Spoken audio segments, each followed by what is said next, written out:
তার অনুসারীরা বিশ্বটাকে শাসন করবে। মানুষ সরাসরি আল্লাহর পক্ষ থেকে জ্ঞান পায়। একটা হাদিস আপনি যেটা বুঝতে পারছেন, আরেকজন আলেম একই হাদিস থেকে আরো অনেক বেশি কিছু বুঝতে পারছেন। এমন হয়, যারা ওস্তাদ আছেন আমার কথাটা বুঝতে পারবেন। তো জ্ঞান এর চূড়ান্ত উৎস হচ্ছেন আল্লাহ রাব্বুল আলামিন। আল্লাহ পাকের পক্ষ থেকেই জ্ঞান আসে এবং এই পৃথিবীর অন্যতম জ্ঞানী মানুষ খিদির আলাইহিস সালাম, যার সম্পর্কে আল্লাহ পাক সূরা কাহাফের মধ্যে বলেছেন যে সে ছিল আমার বান্দা। ফাওয়াজাদা আবদাম মিন ইবাদিনা, মূসা আলাইহিস সালাম আমার বান্দাদের মধ্যে একজন বান্দাকে পেলেন। মানে মূসা আলাইহিস সালাম খিদির আলাইহিস সালামকে পেলেন। ফাওয়াজাদা আবদাম মিন ইবাদিনা, এই খিজির সম্পর্কে আল্লাহ পাক বলছেন আতাইনাহু রাহমাতাম মিন ইনদিনা, খিজিরকে আমি আমার পক্ষ থেকে রহমত দিয়েছি। কি দিয়েছি? রহমত দিয়েছি। ওয়া আল্লামনাহু মিন লাদুন্না ইলমা, এবং আমি আল্লাহ আমার পক্ষ থেকে খিজিরকে জ্ঞান শিক্ষা দিয়েছি। তো আল্লাহর পক্ষ থেকে জ্ঞান আসে, এটাই চূড়ান্ত। এবং এই জ্ঞানটার উৎস হচ্ছে আল্লাহর ওয়াহি, অর্থাৎ কোরআন এবং সুন্নাহ। এখন এই কোরআন এবং সুন্নাহর জ্ঞানটা হচ্ছে একটা মহাসাগরের মতো। 100 বছর এগুলো নিয়ে গবেষণা করলেও এই মহাসাগরের এক ফোঁটা জ্ঞান আমরা অর্জন করতে পারবো না। এটাই বাস্তব। এ কারণেই জ্ঞানী মানুষটা কখনো জ্ঞানের অহংকার করে না। যার ভিতরটা পরিপূর্ণ সে খুব একটা বাজে না। খালি কলসি যেগুলো সেগুলো বাজে, ভরা কলসি যেগুলো সেগুলো কিন্তু বাজে না। সাগরের কথা একটা লেকচারে বলেছিলাম, সমুদ্রের নিচে অনেক সম্পদ আছে, কিন্তু সমুদ্র খুব শান্ত থাকে। যার ভিতর যত বেশি সম্পদ, যত বেশি জ্ঞান, যত প্রজ্ঞা, সে তত শান্ত বিনয়ী হয়। আর যার ভিতরে জ্ঞান কম, যার ভিতরে সম্পদ কম, প্রজ্ঞা কম, হিকমা কম, তার লাফালাফি তত বেশি হয়। কোনো কোনো ক্ষেত্রে আমরা দেখেছি, দুর্ভাগ্যজনক, বাংলার জমিনে এগুলো আমাদের দুর্ভাগ্য, আমাদের জন্য লজ্জা, আমাদের অপমান, যে ওয়াজ মাহফিলের প্যান্ডেলগুলোকে কোনো কোনো জায়গায় সার্কাসের মঞ্চ বানিয়ে ফেলা হচ্ছে। মানুষকে ডিজে জিকির শেখানো হচ্ছে, মানুষকে উঠবস করানো হচ্ছে, কোনো কোনো ক্ষেত্রে মানুষকে চা কফি খাওয়ানো হচ্ছে স্টেজের মধ্যে। আর সুবহানাল্লাহ, এই শ্রেণীর মানুষ যখন আলেমদের বিরুদ্ধে কথা বলা শুরু করছে, তার বুঝতে আর বাকি নাই যে দিন ইসলাম কোন জায়গায় চলে যাচ্ছে দিন দিন। কিছু কিছু মানুষ যাদেরকে নিয়ে ট্রল করত, তারা এখন এমপি পদের ভোটে লড়ছে। আর আমাদের সমস্যা কি জানেন? আমরা খুব ইস্যু পাগল আর ট্রল পাগল জাতি। এটা আমাদের একটা চরম বাজে অভ্যাস, বাজে স্বভাব। জাতিগতভাবে আমাদের সবচেয়ে বাজে স্বভাবগুলোর মধ্যে একটা হচ্ছে আমরা ট্রল পাগল জাতি আর ইস্যু পাগল জাতি। ট্রল করতে করতে করতে করতে ওই ব্যক্তিকে আপনি এখন এমপি বানিয়ে দিচ্ছেন। ট্রল করতে করতে তোমরাই, ফেসবুক আর ইউটিউবার যারা আছো, তোমরা ট্রল করে কন্টেন্ট বানাতে বানাতে ওদের মেসেজগুলো সবার ঘরে ঘরে পৌঁছে দিয়েছো। এখন তারা এমপি পদে লড়ছে। আবার ধর্মীয় ক্ষেত্রে যাদেরকে ট্রল করেছো, ট্রল করতে করতে করতে করতে তোমরা এখন তাদেরকে আলেম বানিয়ে ফেলেছো। তারা এখন বড় বড় আলেমদের ভুল ধরা শুরু করে, মানুষকে ওয়াজ মাহফিলের মধ্যে সার্কাস শেখাচ্ছে, মানুষকে এমন জিকির শেখাচ্ছে যে জিকিরের সাথে রাসূল সাল্লাল্লাহু আলাইহি ওয়াসাল্লাম, সাহাবীদের দূর দূরান্তের কোনো সম্পর্ক নেই। শুধু ওমর রাদিয়াল্লাহু আনহু যদি বেঁচে থাকতেন, সবগুলোকে পিটাই সাইজ করে ফেলাতেন। আল্লাহর কসম করে বলছে, বিশ্বাস করেন, ওমর রাদিয়াল্লাহু আনহুর মতো একজন শাসক যদি থাকতো না, তাহলে সব ডান্ডা মেরে ঠান্ডা করে ফেলানো যেত। এক ব্যক্তি উটের পিঠে একটা বোঝা চাপিয়ে দিয়েছিল। ওমর রাদিয়াল্লাহু আনহু যুগের কথা বলছে। উটের পিঠে বোঝা চাপিয়ে দিয়েছে, এই বোঝায় উট চলতে পারছে না, নুয়ে পড়ছে। ওমর রাদিয়াল্লাহু আনহুর হাতে একটা লাঠি ছিল, এই লাঠি দিয়ে সেই ব্যক্তিকে ডেকে তিনি দুটো মাইট দিলেন। দেওয়ার পরে ওই ব্যক্তি বলছে, বিআইয়ি যামবিন আমিরুল মুমিনিন, কোন পাপের কারণে আমাকে মারলেন হে আমিরুল মুমিনিন? তিনি বলছেন যে তুমি কি জানো না যে নবী সাল্লাল্লাহু আলাইহি ওয়াসাল্লাম পশু প্রাণীর অধিকার নিয়ে কথা বলেছেন? তোমার পিঠে যদি এই বোঝা চাপাতাম, তুমি কি নিতে পারতে? তোমার কি এই পশু বা প্রাণীর প্রতি কোনো দয়া মনোভাব নাই? এর কোনো হক নাই তোমার কাছে? এত সূক্ষ্ম ছিল তার বিচার, এত সূক্ষ্ম ছিল। আপনারা জানেন না, মনে পড়ে না ওই ঘটনা যে মায়ের বাচ্চারা না খেয়ে শুয়ে আছে, কান্নাকাটি করছে, আমিরুল মুমিনিন ছদ্মবেশে রাত্রেবেলা ঘুরে বেড়াতেন। যখন দেখলেন যে শিশু কান্না করছে, জিজ্ঞাসা করলেন কেন কান্না করছে? বলছেন আল জু আমিরুল মুমিনিন, ক্ষুধার কারণে। হাদা ওয়াল্লাহি হাদা বাইনি ও বাইনা ওমর, আল্লাহর কসম করে বলছে এটা ওমর আর আমার মাঝখানের ব্যাপার। এই মহিলা বলছে। ওমর রাদিয়াল্লাহু আনহুর কলিজাটা কেঁপে উঠেছিল। তিনি বলেছেন আল ফারাজুন করিব ফান্তাজিরি, অপেক্ষা করো হে আমার বোন, নিশ্চয়ই উদ্ধার নিকটেই। ফরজন করিব। তিনি ওখান থেকে চলে গেলেন মদিনায় হেঁটে হেঁটে। সেখানে গিয়ে নিজের পিঠে সে আটা বা ময়দা যেটা বলি আমরা, এগুলোর বস্তা উঠালেন, জব এই টাইপের, উঠিয়ে নিজে হেঁটে হেঁটে এই বস্তা কাঁধে বহন করে মহিলার বাসা পর্যন্ত এসে নিজ হাতে তাকে রান্নাবান্না করিয়ে বাচ্চাটাকে খাইয়ে দিলেন। তারপর আল্লাহর কাছে ইস্তেগফার করছেন। এই সময় তার পাশে একজন সাহাবী ছিলেন, তার নাম ছিল আসলাম রাদিয়াল্লাহু আনহু। তিনি বলেছিলেন আনা আহমিলু ইয়া আমিরুল মুমিনিন, হে আমিরুল মুমিনিন আমাকে দিন, আমি বোঝাটা বহন করি।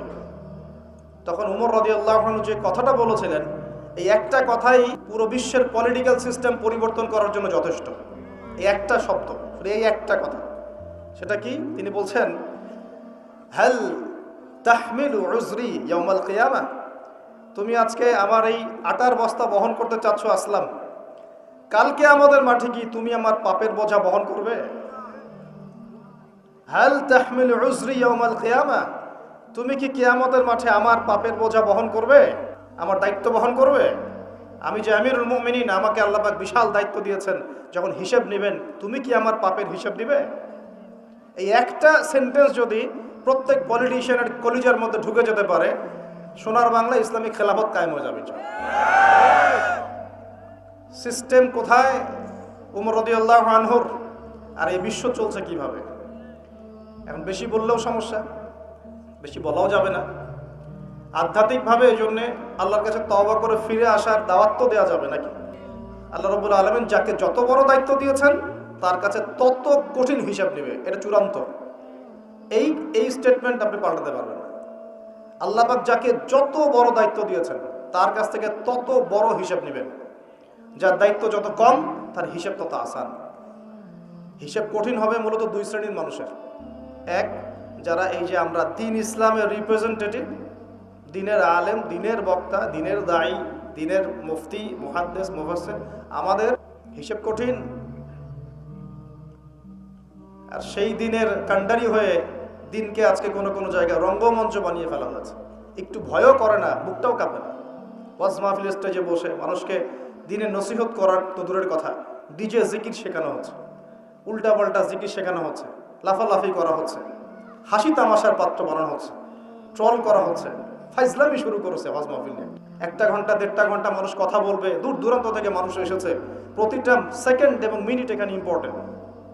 মানুষ এসেছে একটা কনস্ট্রাকটিভ কোনো বিষয়ে আলোচনা শুনতে। ওই বেহুদা মার্কা জিকির দেখতে এসেছে, লাফালাফি লাফছাপ দেখতে এসেছে? তারা এখানে ফাইজলামি করতে আসছে, মাথা ঝাঁকাচ্ছে আর হুহা করছে আর গান গাচ্ছে আর গীত গাচ্ছে আর কি যে করতেছে, আস্তাগফিরুল্লাহ, কি একটা অবস্থা! এগুলো ইসলাম? আপনাদের মনে হয় নবী সাল্লাল্লাহু আলাইহি ওয়াসাল্লাম মসজিদ নববীতে বসে এগুলো করতেন? আর সাহাবীরা বসে থাকতেন সামনে এভাবে? চিন্তা করা যায়। আর সমকালীন প্রেক্ষাপটে যে বড় বড় ইস্যুগুলো আছে, এগুলোকে সম্পূর্ণ এড়িয়ে গিয়ে এমন কিছু বিষয় নিয়ে সময় অতিক্রম করা হয়, টাইম পাস করা হয়, যেগুলোর সাথে বর্তমান প্রেক্ষাপটে কোনো সম্পর্কই না।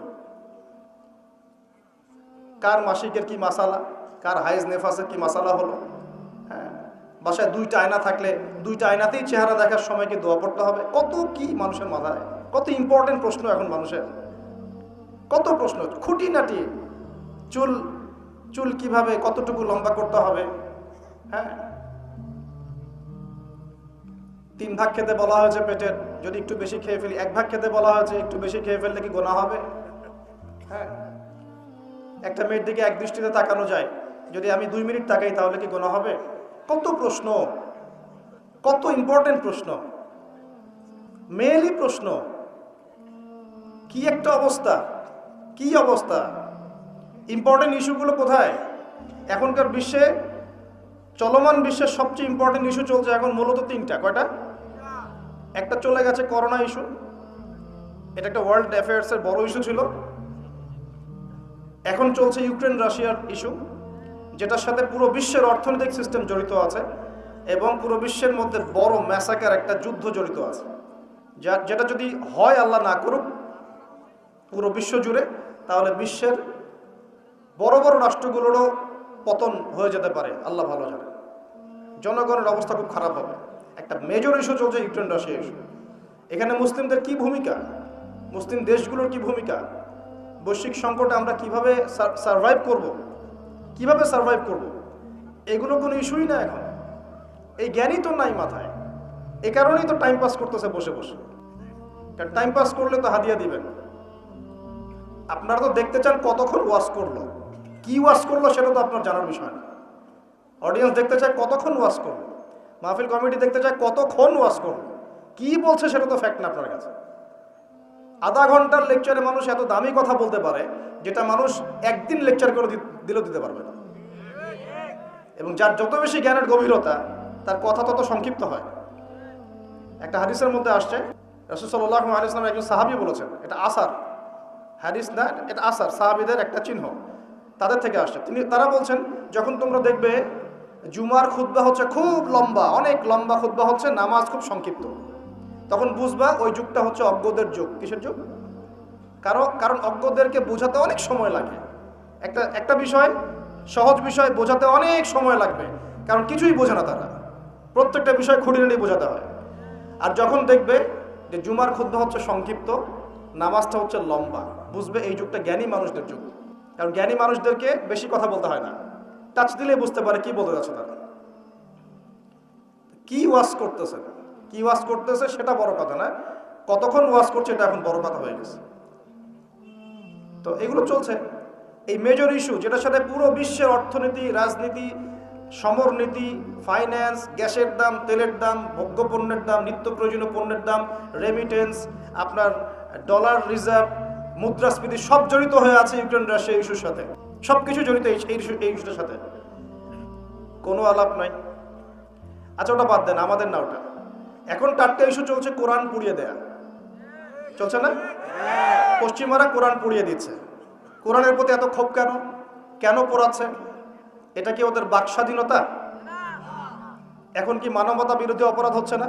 এটা কি সন্ত্রাসবাদ নয়? এটা কি নব্য সাদা চামড়ার জঙ্গিবাদ নয়? এটা কি ব্লাসফেমি নয়? ধর্মের অবমাননা নয়? এই কাজটা যদি আমরা করতাম, আমরা যদি আল্লাহ না করুক, আমরা তো করবো না, কারণ আমরা এসবে যাই না।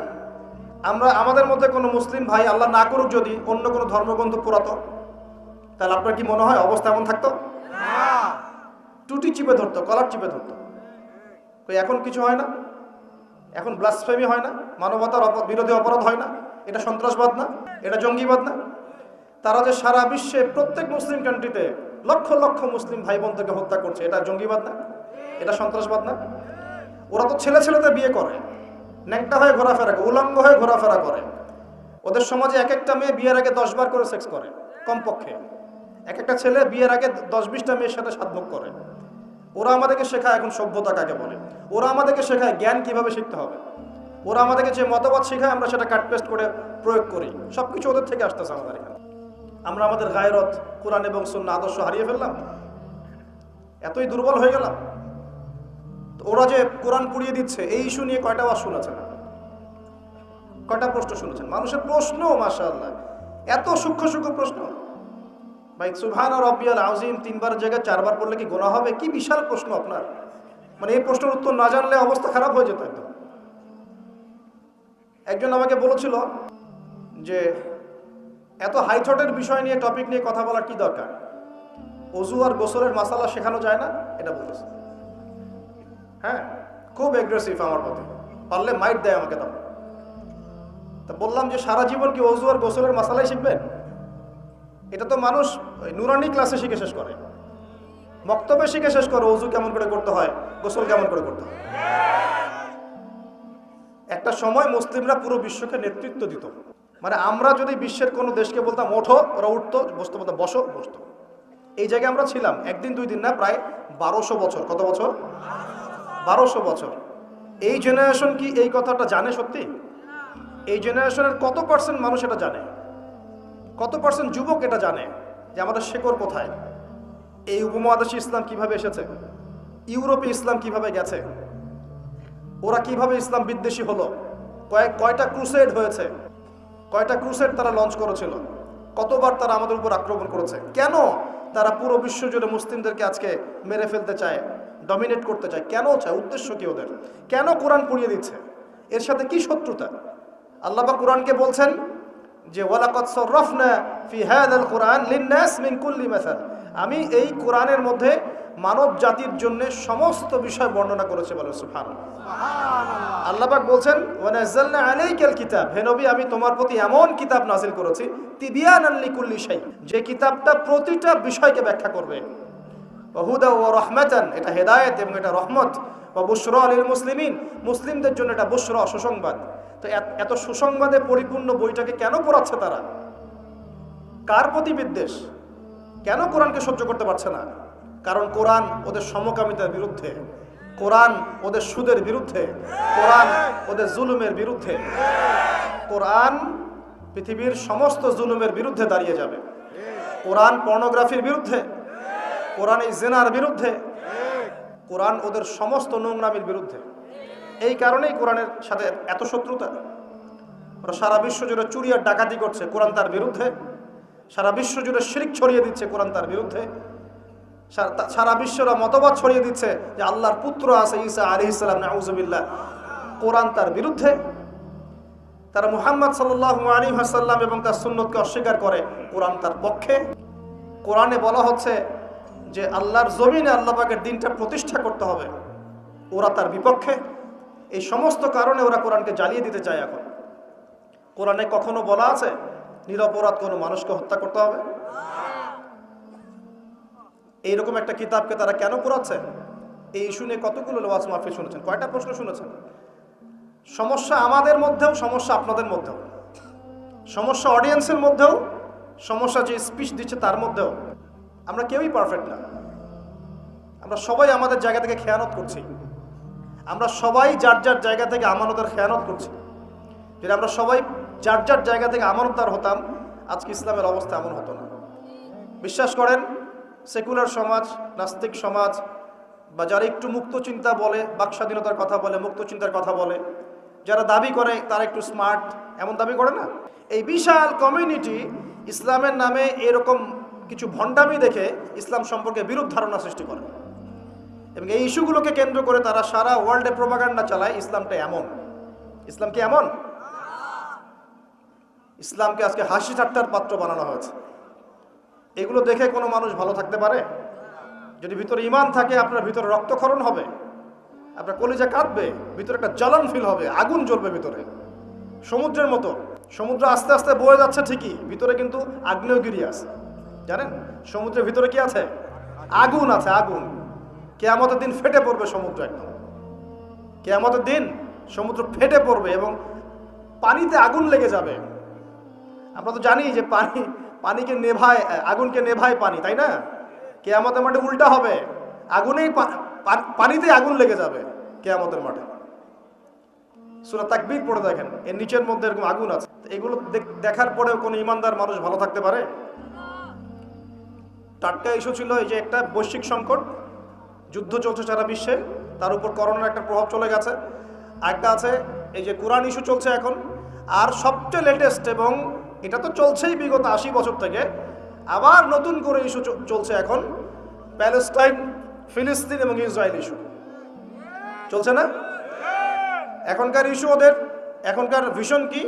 এই যে আমাদের মসজিদ বাইতুল আকসা, মসজিদুল আকসা, এটাকে সরিয়ে ফেলে সেখানে ওদের টেম্পল নির্মাণ করার প্ল্যান। এখন আমরা এই পর্যন্তই বলতে পারবো, নাউযুবিল্লাহ, এর বেশি কিছুই করতে পারবো না। আমাদের ঈমান এই অবস্থাতেই এখন।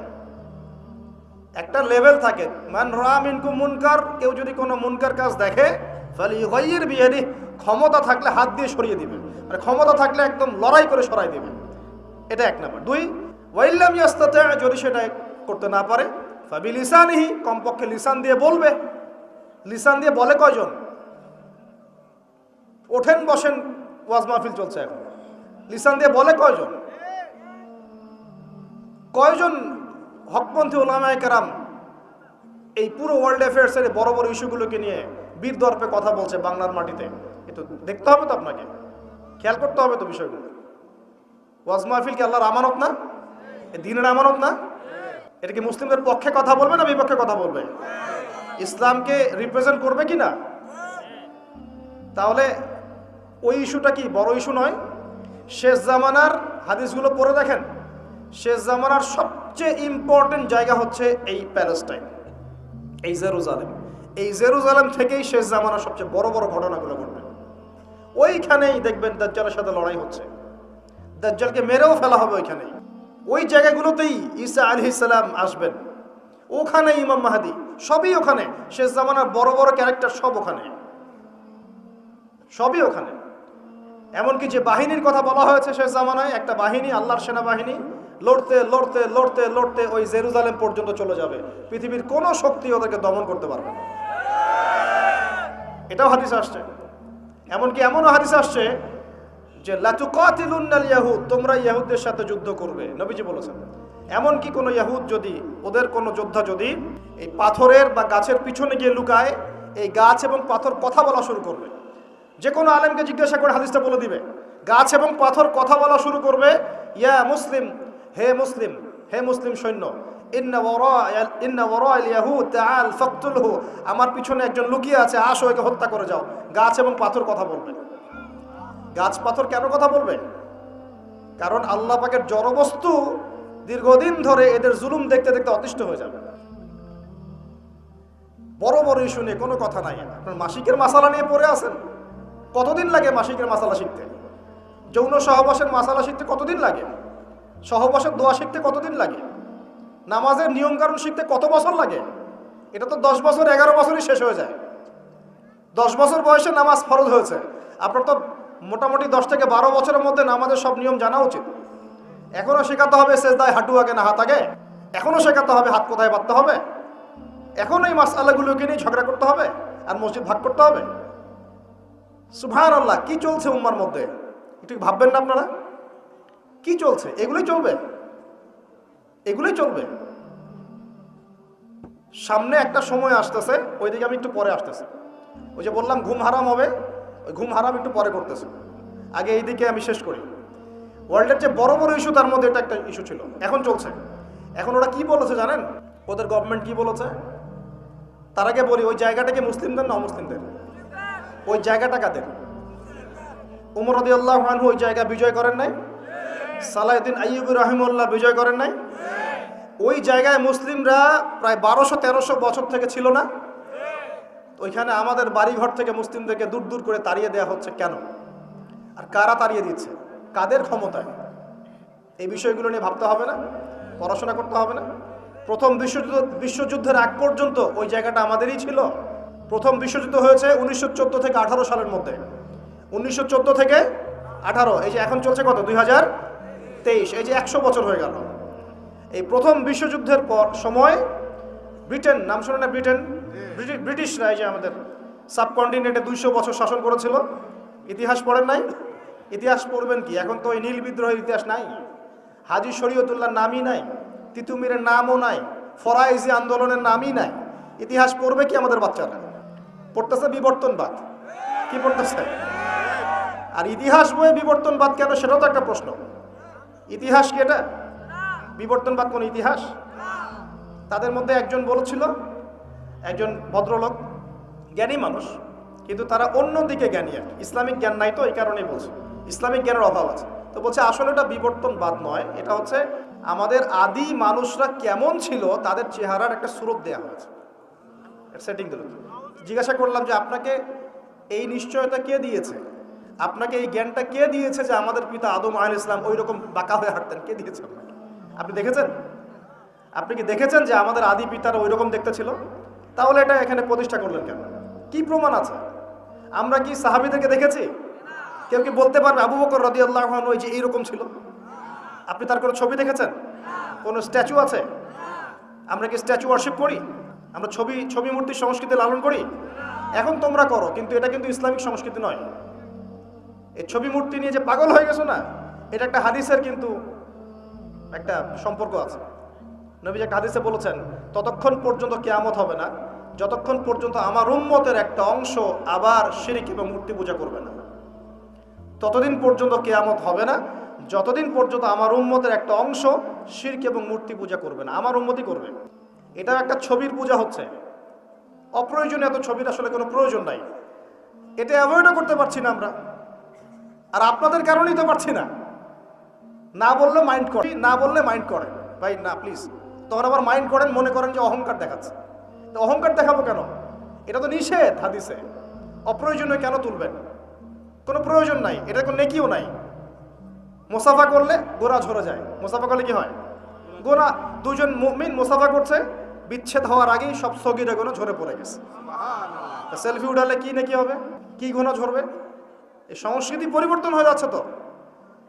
এগুলো বললে অনেকে বুঝতে চায় না, মনে করে যে ভাই মনে হয় অহংকার দেখাচ্ছে। এটা অহংকারের কিচ্ছু না। ছবি মূর্তির সংস্কৃতি আমাদের নয়।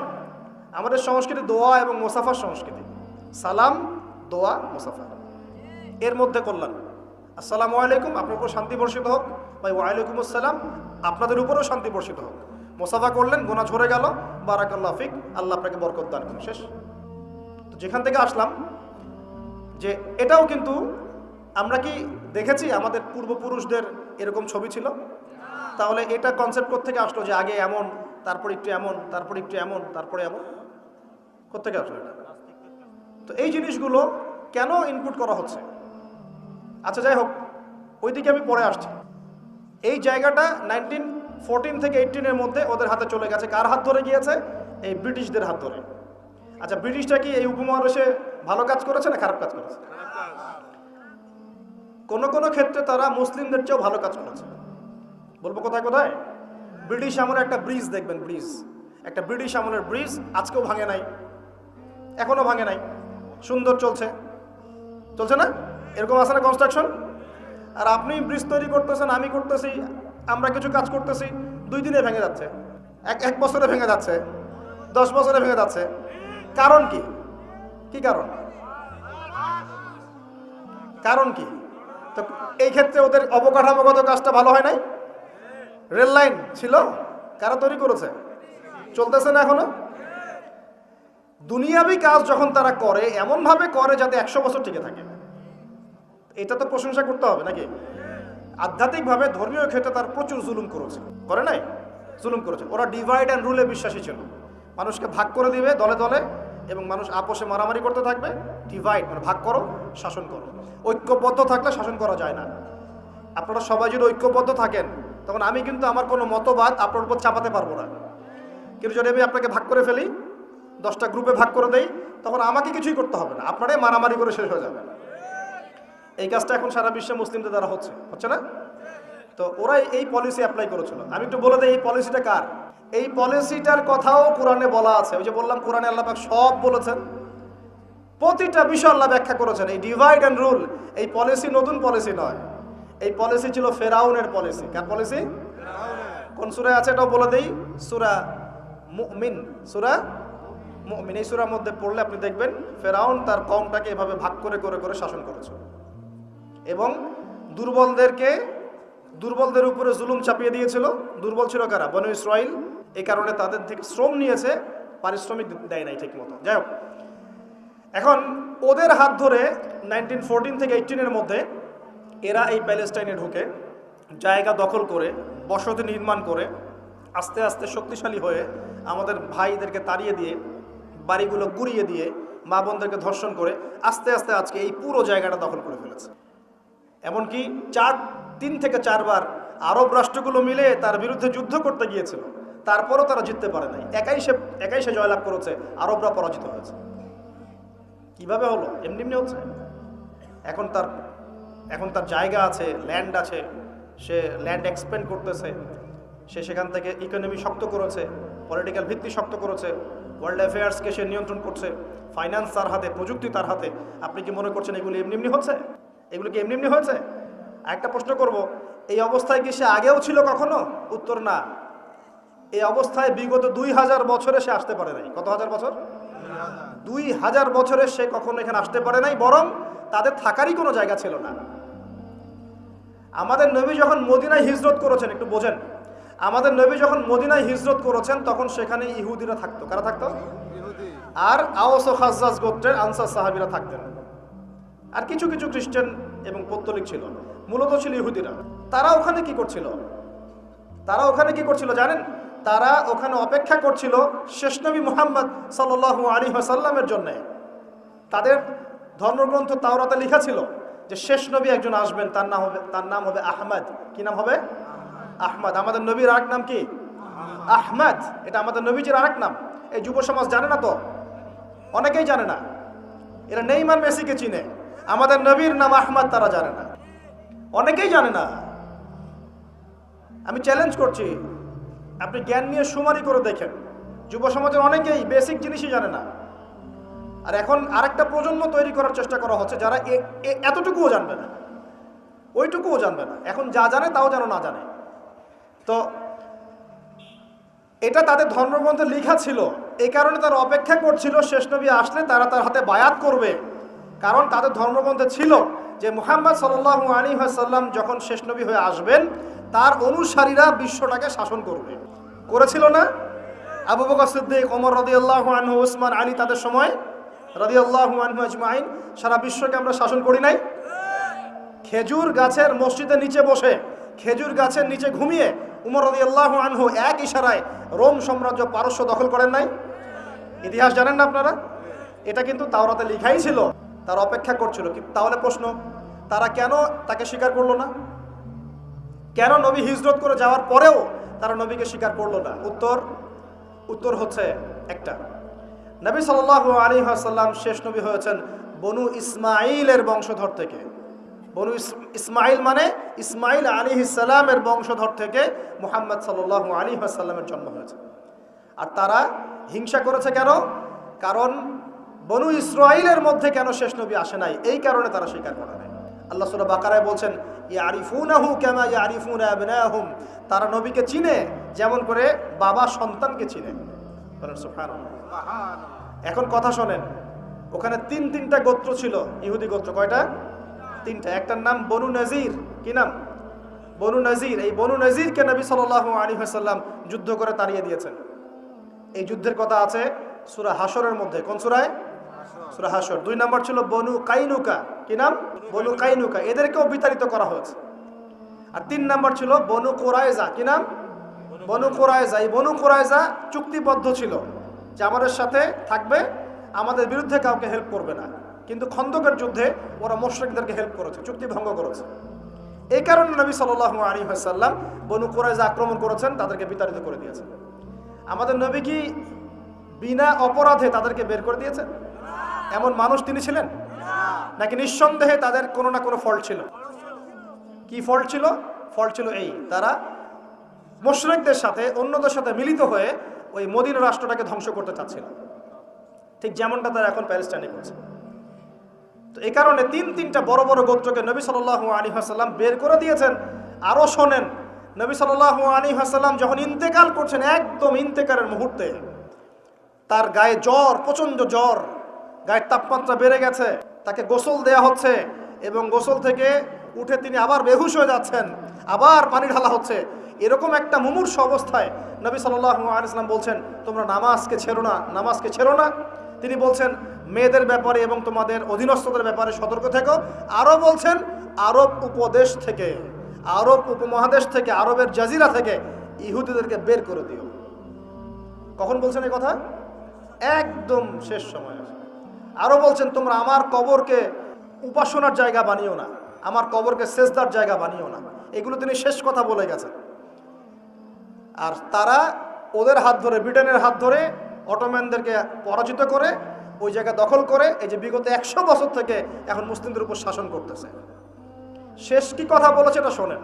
ওরা শেষে বলেছে, এখন গতকালকে নিউজ দেখলাম, তারা বলছে এখন প্যালেস্টাইনিদেরকে দেখলেই গুলি করে মেরে ফেলা হবে। কি বুঝতে পারলেন না? এখন এত হাই লেভেলে চলে গেছে ওদের এগ্রেশনটা যে দেখলেই গুলি মারে দিবে। দেখলেই গুলি মারতে হয় কখন? এটা কি যুদ্ধক্ষেত্র? এটা কি ব্যাটল হচ্ছে? দেখলেই গুলি মারতে হবে শত্রুকে? ও কি শত্রু? যে তার বাড়ি ফিরে যাচ্ছে, যে বলছে যে মসজিদে আকসা আমি নামাজ পড়তে চাই, ওখানে নামাজ পড়ার অধিকার নাই আমার? ওখানে নামাজ পড়ার অধিকার মুসলিমদের নাই? ওটা আমাদের পবিত্র জায়গা না? তো নামাজ পড়তে গেলে তুমি গুলি করে মারি দিবা? আর এইসব বিগার ইস্যুসগুলো বাদ দিয়ে আমরা এগুলো নিয়ে পড়ে থাকবো? কমপক্ষে মুখ দিয়ে তো প্রতিবাদ করতে পারবো, যাতে করে আল্লাহর কাছে আমরা বলতে পারি আল্লাহ মুখ দিয়ে বলেছে। কমপক্ষে হাত দিয়ে পারি নাই, মুখ দিয়ে বলেছে। আর মুখ দিয়ে না পারলে কি করতে হয়? সবই কলবিহি, অন্তর থেকে কি ঘৃণা করতে হয়। তো অন্তর থেকে ঘৃণা করবেন কখন? যখন জানবেন তখন। তো জানাবে কে আপনাকে? যে আপনার সামনে বসে আছে, এ তো আপনাকে দিন শেখাচ্ছে না, আপনাকে সার্কাস শেখাচ্ছে। তো প্রিয় ভাইরা, সচেতন হন। এই দুনিয়ার জীবনটাকে নিয়ে হেলায় খেলায় নষ্ট করে দিয়েন না। জ্ঞান অর্জন করেন, পরিস্থিতি বোঝেন, আমল বাড়িয়ে দেন, হালাল খান। আর এই যে চিলে কান নিয়েছে এই টাইপের বিষয়ের দিকে যায় না। ইস্যু পাগল হয়েন না, ইস্যু পাগল হয়েন না, আর এই ট্রল পাগল হয়েন না। কনস্ট্রাকটিভ কিছু চিন্তা করেন, কিছু কাজ করেন, সৎ কাজে আদেশ করেন, অসৎ কাজে নিষেধ করেন। নিজেদের দেশের মধ্যে বিশৃঙ্খলা সৃষ্টি করেন না। সবার প্রতি কল্যাণকামী হন। মানুষের কল্যাণকামী হয়ে সবাইকে গঠনমূলকভাবে সত্যটাকে তুলে ধরেন। যার ইচ্ছা হবে সে সত্য স্বীকার করবে ইনশাআল্লাহ, যার ইচ্ছা হবে সে করবে না। অ্যাটলিস্ট আপনি আপনার দায়িত্বটুকু পালন করেন। উম্মাহ মাঝখানে বিভক্তি বাড়িয়ে দিয়েন না, ঐক্যবদ্ধ করার চেষ্টা করেন। না পারেন তাও চুপ থাকেন। ঐক্যবদ্ধ করতে পারছি না, কেউ কথা শুনছে না, চুপ থাকেন। আগুন উস্কে দেওয়ার কি দরকার আছে? দরকার আছে? অ্যাটলিস্ট যা আছে তাও থাক, এটাকে আরো খারাপ করার কি দরকার? প্রত্যেকটা সেক্টরে এই সমস্যা চলছে, টপ টু বটম। আল্লাহ পাক আমাদেরকে বোঝার তৌফিক দান করে নেন। আমার কথা কষ্ট পাচ্ছেন? পুরো সিচুয়েশন যখন আপনি বুঝতে পারবেন, ধর্ম, সংস্কৃতি, সমাজ, পরিবার, অর্থনীতি এবং রাজনীতি, তখন দেখবেন আপনি ভালো থাকতে পারবেন না। আপনি একা একা ভালো থাকতে পারবেন না। হ্যাঁ, ভালো থাকতে পারবো আমি কিভাবে জানেন? মনে করেন আমি টুকটাক কিছু আর্ন করি, এখন আমি চাল ডাল কিনে বাসায় মজুত করে রাখি, বউ বাচ্চা কাচ্চাকে নিয়ে টুকটাক খাই, মসজিদে যাই আসি, যাই আসি, যাই আসি, বাস এটা আমার কাজ। ঠিক আছে? কারোর সাথে কথাও বলি না, কারোর সাথে এভাবে মিশিও না। আমি কারো ডানেও নাই, বামেও নাই, ওখানেও হ্যাঁ, এখানেও হ্যাঁ, ওখানেও না, এখানেও না, মানে তালগোল পাকানো। আপনি ভালো থাকতে পারবেন, রিল্যাক্স, একদম ভালো। কি দরকার এসব বলার, কি দরকার শোনার, কি দরকার ভাবার? আছি তো, চলছে, চলুক। এভাবে চলতে থাকলে একদিন দেখবেন ফিতনা আপনার দরজার সামনে এসে হাজির হয়ে গেছে। একদিন না একদিন দেখবেন আপনিও ভালো থাকতে পারবেন না, ফিতনা আপনার দরজার সামনে চলে আসবে। দেখবেন খুব ভালো ছিলেন, কিন্তু দেখবেন আপনার মেয়েটাকে বাইরের কেউ নিয়ে চলে গেছে। হচ্ছে না এমন? খুব পরেশগার মানুষ, কারো ডানে বামে নাই, কিন্তু পরিবার ইসলাম প্রতিষ্ঠা করতে পারে নাই, মেয়েটা বাইরে চলে গেছে পালায়। ছেলেটা দেখবেন মদের আসরে বসে আছে। ঠিক আছে? নিজের বাচ্চার ভবিষ্যৎ ঠিক নাই, অনেক সমস্যা। শোনেন প্রিয় ভাইরা, নিজে একা একা ফিতনা থেকে বেঁচে থাকা যাবে না। ফিতনা থেকে বেঁচে থাকা যাবে না, এর দলিল কোরআনেই আছে। ওয়াত্তাকু ফিতনা, ওয়াত্তাকু ফিতনাতান লা তুসিবান্নাল্লাযীনা যালামু মিনকুম খাসসা। আল্লাহ বলছেন তোমরা সেই ফিতনা থেকে বেঁচে থাকো। আল্লাহর কথা শোনেন, আল্লাহ পাক বলছেন তোমরা সেই ফিতনা থেকে বেঁচে থাকো, যে ফিতনা শুধু জালেমদের উপর খাস করে আসবে না, মানে সবার উপরেই আসবে। বলেন তো, সুদের ফিতনা সবার উপরে আসে নাই? আসে নাই? এই যে এক সময় ঘুষটা খুব অপরাধ মনে করা হতো, যে ঘুষ ছি, মানুষ দেখলে কি, জানলে কি বলবে। আস্তে আস্তে আস্তে আস্তে ইউজ টু হয়ে গেলাম, এখন স্বাভাবিক হয়ে যাচ্ছে দিন দিন। হ্যাঁ, দেওয়াই লাগে, নেওয়াই লাগে। এখন ফতোয়া জিজ্ঞাসা করতেছে যে আমার যোগ্যতা ছিল আর এক ভাইয়ের যোগ্যতা ছিল না, তো এখন যদি আমি আমার যোগ্যতা বলে চাকরিটা পাওয়ার জন্য একটু ঘুষ দেই, জায়েজ হবে কিনা? তখন আবার ফতোয়া দিচ্ছে হ্যাঁ জায়েজ হতে পারে। এই জায়গায় চলে আসছি আমরা, এখন ইউজ টু হয়ে গেছে। আগে একটা ছিল যে ধর্ষণ, অল্প কিছু হলে মানুষের মধ্যে একটা এগ্রেশন কাজ করতো, মানুষ বিচার চাইতো, মানুষ আন্দোলন করতো, অনেক কিছু করতো। আস্তে আস্তে ইউজ টু, হ্যাঁ হয়, দেশে 10-20টা হয় প্রতিদিন। আগে ছিল একজন ব্যক্তি যদি চুরি করতো, খুব চক্ষু লজ্জা, চুরি করেছে কেউ জানলে কি হয়ে যাবে। এখন কোনো সমস্যা নাই, সবাই তো করতেইছে, সবাই তো চুরি চামারি করে, আমি করলে কি সমস্যা? আগে ব্যবসা করতো মানুষ, মাপে কম দিলে একটু চক্ষু লজ্জা কাজ করতো, কেউ দেখে ফেললে, জেনে ফেললে কি হবে না হবে। এখন সবাই করে, আমিও করি, মানে যে সবাই করে আমিও করি, আস্তে আস্তে সব ইউজ টু করে ফেলা হয়েছে। প্রথম প্যালেস্টাইন ইস্যুগুলো নিয়ে মানুষ খুব উদ্বেগ ছিল, হ্যাঁ ওটা আমাদের জায়গা, এটা আমাদের ফেরাতে হবে, ফেরানোর চেষ্টা করতে হবে, ইত্যাদি ইত্যাদি। আস্তে আস্তে আচ্ছা ঠিক আছে, আস্তে আস্তে হ্যাঁ ঠিক আছে, ইউজ টু, ওদেরই তো, ওরা শক্তিশালী, আমরা দুর্বল, এরকম। আস্তে আস্তে এই যে অবস্থা, এতে করে শুধু এক শ্রেণীর মানুষ ইফেক্টেড হবে না, পুরো উম্মার সবাই এফেক্টেড হবে। আস্তে আস্তে এই সমস্যাগুলোর ফলাফল আপনার আমার বাসার দরজায় যদি না আসছে, নাম বদলে ফেলবো ইনশাআল্লাহ। সবার দরজায় এই ফিতনাগুলো আসবে। এখন আমি একটা হাদিস শুধু আপনাদেরকে বলবো আজকে। এই একটা হাদিস থেকে আমি আলোচনা গুটিয়েও নিব এবং শেষের দিকে আমি কিছু স্পেশাল নসিহত করব আগামী রমজানের জন্য। কিসের জন্য? মনে আছে রমজানের কথা? এতটুকু যে আলোচনা শুনলেন তাতে একটা জিনিস আপনার কাছে স্পষ্ট, যে পুরো বিশ্বের প্রেক্ষাপট কিন্তু ভালো না এবং মুসলিমদের অনুকূলে না। এই জায়গায় নাকে তেল দিয়ে সবাই ঘুমিয়ে যাবার ইবাদত করবে এই সুযোগটা নাই। এখন প্রথমে জ্ঞান অর্জন করতে হবে। কি করতে হবে? জ্ঞান অর্জন, তারপর সচেতনতা, তারপর বেশি বেশি আমল করা, নিজের হায়াতটাকে মূল্যায়ন করা। এরপর দরকার হবে আমার পরিবারটাকে আগে ঠিক করা। কি করা? আগে পরিবার ঠিক করা, নিজের পরিবারের জিম্মাদারি আগে। তারপরে আমার রিজিকের সোর্সটাকে হালাল করে তোলা। এরপরে আমি আমার সাধ্যমতো সৎ কাজে আদেশ করব, অসৎ কাজে নিষেধ করব এবং উম্মার মধ্যে বিভক্তি বাড়াবো না, ফিতনা বাড়াবো না, বরং সাধ্য থাকলে, ক্ষমতা থাকলে আমি এখানে প্রবলেম সলভ করার চেষ্টা করব। আর আমরা আপোষে একটা কান্ট্রির মধ্যে একে অপরের সাথে লড়াই সংঘাতে যাব না। যদি যাই তাহলে কি হবে? উভয়ের মাঝখানে ইউনিটি নষ্ট হয়ে যাবে, আমাদের শক্তি কমে যাবে, হাওয়া বেরিয়ে যাবে, যা ভালো আছে ওইটাও থাকবে না। আল্লাহ পাক আমাদের সবাইকে কথাগুলো একটু বোঝার তৌফিক দান।